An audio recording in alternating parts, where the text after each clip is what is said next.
I've been trying to think of a decent blind leading the blind joke for this opener for the last 5 minutes, and I'm just gonna give up.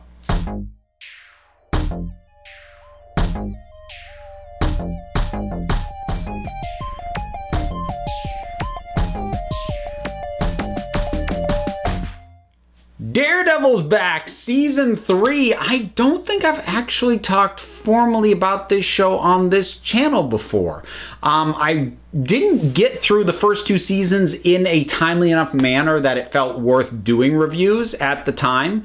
I've referenced them since, and so for the record, I enjoyed the first season quite a bit, and the second season was half of a good season and then completely fell apart once the Hand and Elektra took over the plot. So with that having been established, how was season 3? Better than season 2, certainly on the whole, whereas as I said, season 2 completely fell apart. However, it does suffer a little bit from being very clearly an attempt to capture season 1 again, like really, really down to a lot of detail. So we've got all of the build-up to, between Kingpin and Daredevil and Matt. You've got the way that Kingpin threatens the people that matter to Matt. You've got trying to go after Kingpin legitimately and whether or not that can even work. You've got your biggest and most impressive fight scene in episode 4. You have got this build-up to this final confrontation that is fine, but somehow feels oddly anticlimactic and a little rushed, despite having been built up all that time too. So it does feel in a lot of ways like they went, okay, what do people like about season 1? Do it again. Now that said, it's not a beat for beat, they completely redid the structure of season 1 all over again. It's not that redundant, but I do think that they were chasing that high that the first one had, and I mean that's never going to work because it can't be the first time again. It just can't. So even if you recreate it perfectly, it's not going to be as strong. It's not going to be as powerful because it lacks that first impression. So what is the actual plot this time around? So obviously Wilson Fisk, aka the Kingpin, he finally starts getting called that this season. He has been in jail since the end of season 1. So that means that he is starting to make his move. And this begins with him cutting a deal with the FBI, basically saying, look, all these criminal organizations that I did business with and know the workings of, I'll tell you about them. I'll name names. I'll give you the information that you need to put these guys away. And as bad a guy as Wilson Fisk is, that's kind of an offer that the FBI is not about to refuse. Now, Matthew, aka Daredevil, he has been kind of, well, laying low is putting it mildly. Since the events of the Defenders, when basically a building fell on him, he has been in the care of the church, with the one run by the priest who knows who he is. And he's under the care of Sister Maggie, who actually helped raise him when he was there, as one of the orphans. She was one of the main people who tried to keep him on the straight and narrow. We see how well that kind of worked out. All the while, you've also got Foggy, you have got Karen sort of doing their own thing. There is an FBI agent who is named Ray, who is sort of, he's not really heading the whole Fist thing, but he elbows himself in as the point man for things, because basically he's the guy who happens to be from the FBI, who happens to go to the prison on the day that Fisk decides to start talking. So he's a guy who's been, seeing some personal troubles, and he's seeing this as a big chance for advancement. You've also got a handful of other FBI characters that are there. You've got Karen's boss, because remember, she's working for a newspaper now. And Foggy's working at another firm, so he's dealing with more high-powered clientele these days. And then there is the character of Ben Poindexter, who is, well, he's Bullseye. And he's, I would say that's kind of a spoiler, but it's kind of not. It's like, it's been pretty clear in the marketing kind of where some of this was going, and actually the early trailers showed stuff from way later episodes in the season. I'm kind of annoyed by that. Not like huge plot point stuff, but just, you know me, I don't mean to pick these things apart, but if I see a scene and it's gonna lock away in my head until I see that scene again, from the trailer, and then my brain goes, oh, that was really late. I wish I hadn't already known that. But I'll talk about him in a bit more detail in a little bit. So that's our layout. Kingpin starts to work on Dex, the Bullseye character, and to get him over to his side. He gets a way to manipulate Ray. He plays the FBI like a fiddle to his tune until, while technically still under a form of arrest, he is in fact in a penthouse in a hotel that he owns with all his stuff. So yeah, he is working the system to do exactly what he wants it to do, which pushes Matt towards potentially more desperate means as he sees the system, the law, fail all around Fisk. So that's basically our setup. And like I said, it's pretty good. It's probably the most solid overall season in terms of not only starting strong, but staying pretty close to that strength level throughout the entirety of it. There's no massive fall down episodes. It doesn't take a nosedive halfway through like a surprising number of the Netflix Marvel TV shows have. So all of that is good, and it's a pretty welcome relief. There's also a lot better through line and thematic work going on this season, especially compared to season 2, possibly even compared to season 1. And what I mean by that is there was time spent with characters that, and the length of time spent with them sometimes would have bothered me, except they were able to join together sort of the journeys that various characters were going through. In some cases, there was one character that I actually think we legitimately spent more time with than we needed, but I'll come back to that. And actually, there's a couple, but anyway, I'll come back to that. But what I mean is, like, sort of the main thrust of the story was Matt, Fisk, and Dex, and their stories don't really converge and come to a head in any like meaningful physical sense for a while, but they do sort of weave in and out similar thematic and narrative devices in telling their stories, because basically all three of them are dealing with this struggle between the world as they perceive it, or wish to perceive it, or wish they weren't perceiving it, and the way it actually is. And that sort of, and I don't mean like literal delusions, although some of the characters at some points is like, how crazy are you? But there is that kind of conflict going on with all three of them. So with those three characters especially, I didn't mind spending some isolated time, even with Dex, who was new, and that might have bugged me, especially considering that I've been waiting for Kingpin to come back, and I don't think you could actually give me too much Kingpin. I'm not sure that's possible. But it worked pretty well, and it all balanced out pretty nicely. As I said, the best fight scene is in episode 4, like bar none. There's this prison fight that, holy crap, it's really good. And there's a fair number of good action scenes. Unfortunately, there's an almost equal number that are severely underlit. How is this still happening?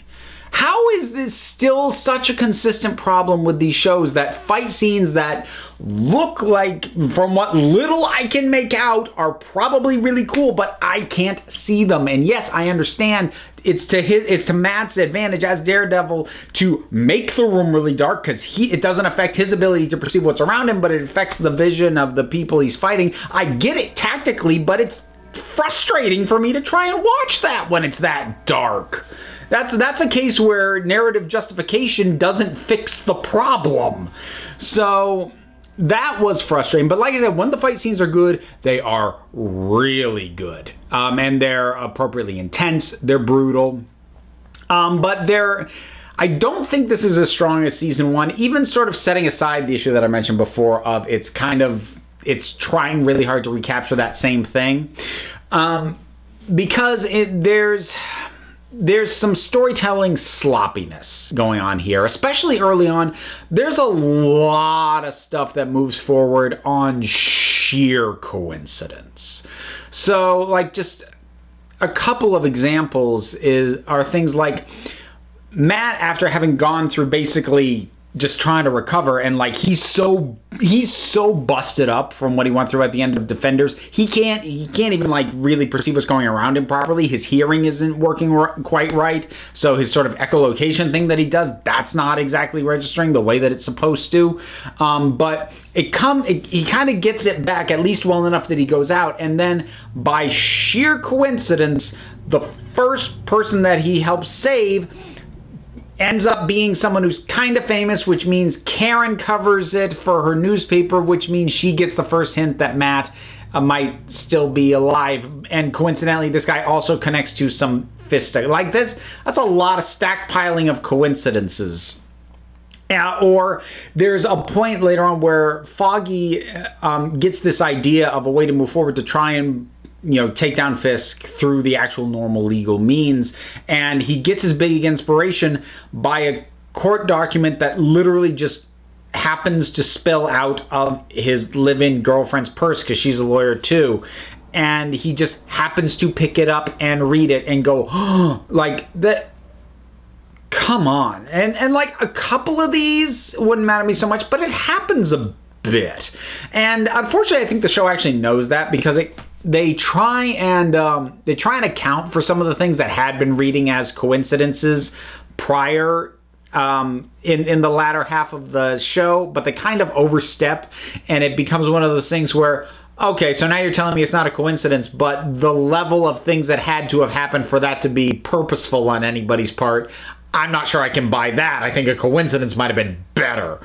So there's a little bit of that going on as well. I can't get into specifics of that without getting into spoilers, but I'll get to that a little later. Actually, I think I might start going into spoilers overall in general, because I want to talk about some of the specific character and story beats and some of the stuff that, yeah, I would count a little bit more as spoilers, at least if, you didn't watch a ton of trailers, because again, a fair amount of this got wrecked in that. But overall, it's good. It's solid. It also feels very finished.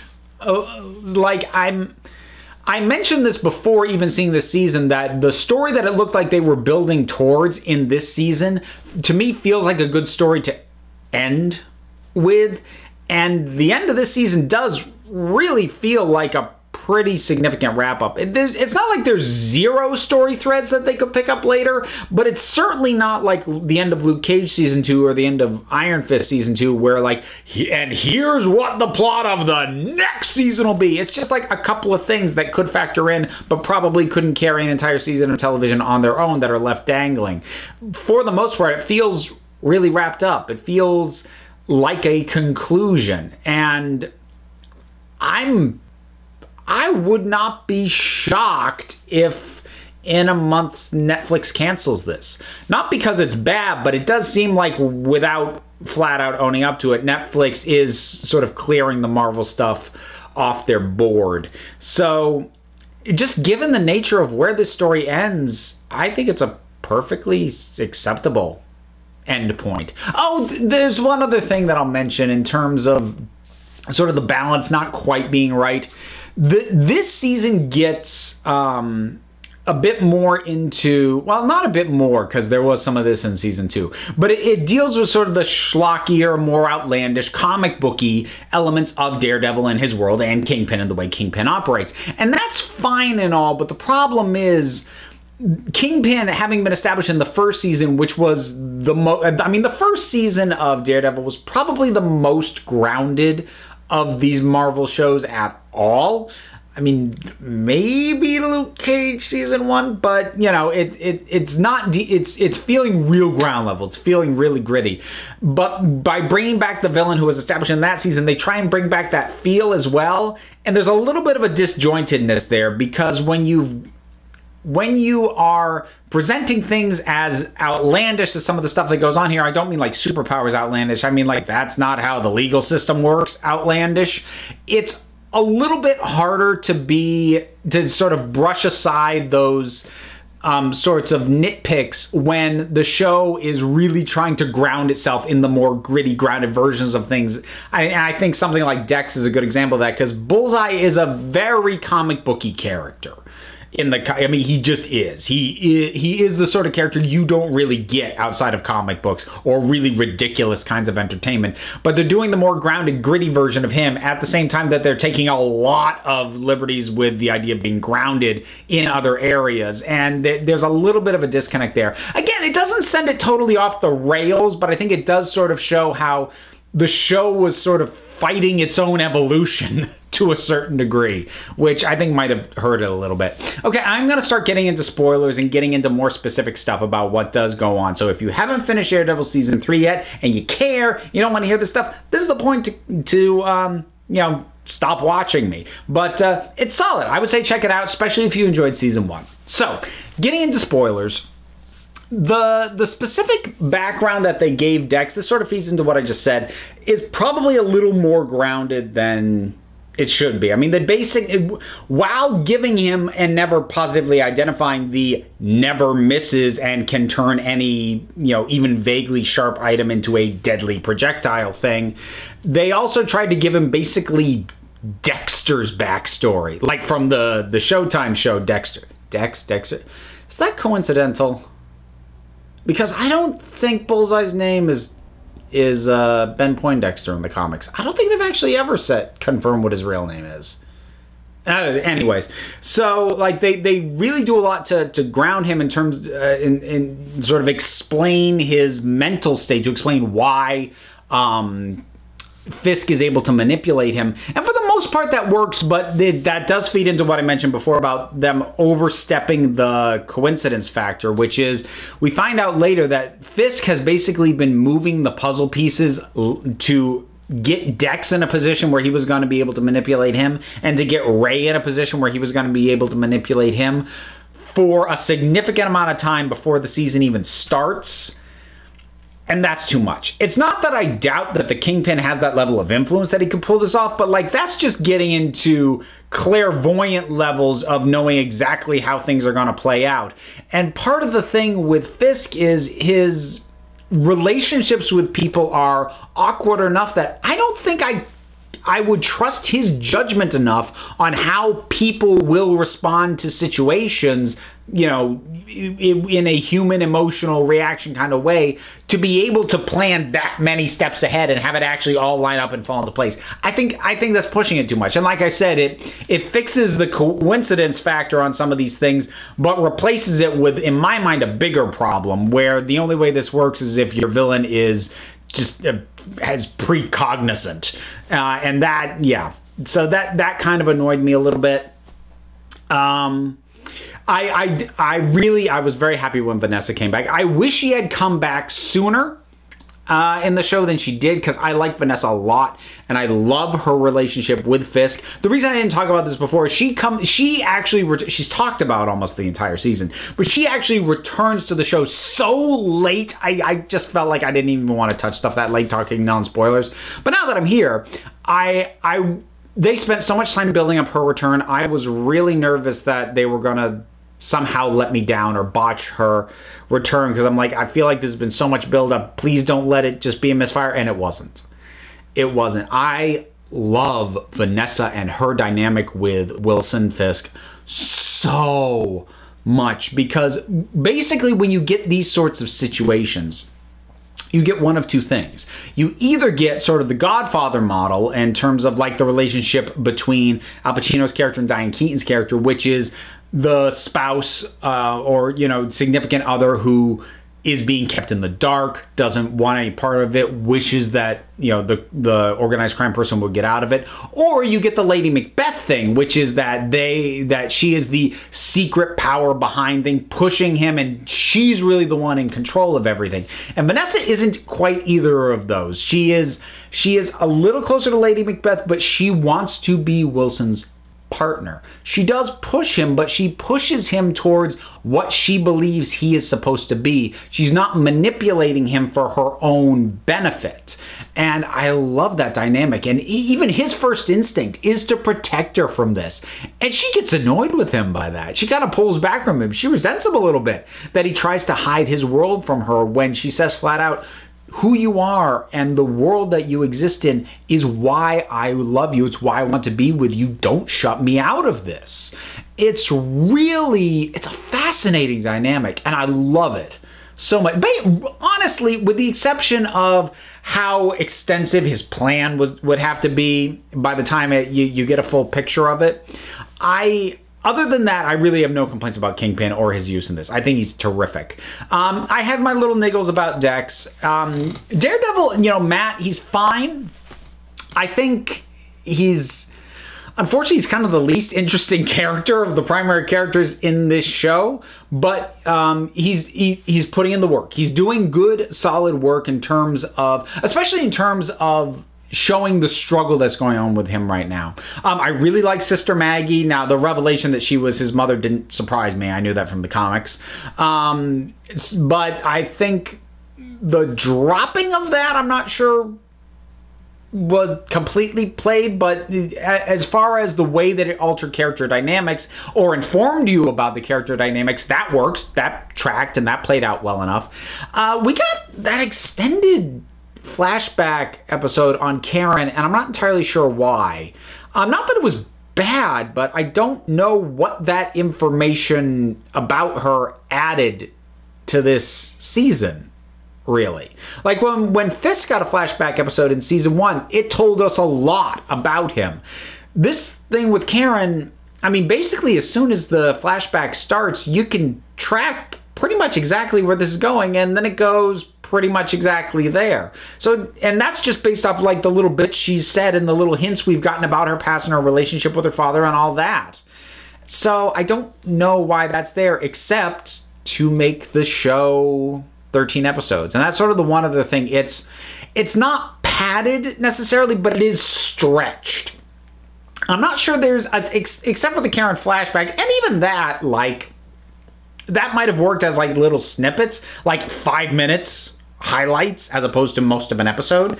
So I don't, it's not padded, but it's stretched. And by that, I mean, there isn't a bunch of stuff in there that flat out doesn't need to be there, but the stuff that is there is stretched for more time than it needs. So like with Ray, there is a surprising number of episodes basically dedicated to his trying to find out what Fisk is up to, except we already know what, like, he's trying to find the evidence that Fisk is manipulating the FBI, but we know he's manipulating the FBI. We've known that forever. And that's not me saying the character's stupid and that he should know that as well. I'm saying the audience is too far ahead of the character. We can't get invested in the tension of, will this character learn something we as the audience already know? We're just kind of waiting for him to catch up. And again, you can get away with that for an episode, maybe 2, but they stretch that out for a bit. And it's things like that make it a little bit weaker. I think if this season had sort of dialed back on how extensive Fisk's planning needed to be, was about 3 episodes shorter, and just not cut anything, but just condense some of the stuff that it had, it could have been the best season of Daredevil. As it stands, it's the second best behind season 1. I mean, there's only 3, so, middle place, but it's still pretty good, despite, sometimes I worry that I come across as more negative than I actually am, but it's because, when you talk about why something works, especially in a medium like film or television, it's just kind of, well, they did this thing and it works. And unless they did it in a really unusual way, you don't get as many minutes talking about that as you do sort of breaking down the reasons why something else didn't work. And then you end up with a disproportionate amount of time talking about stuff you didn't like, even though overall you enjoyed the thing.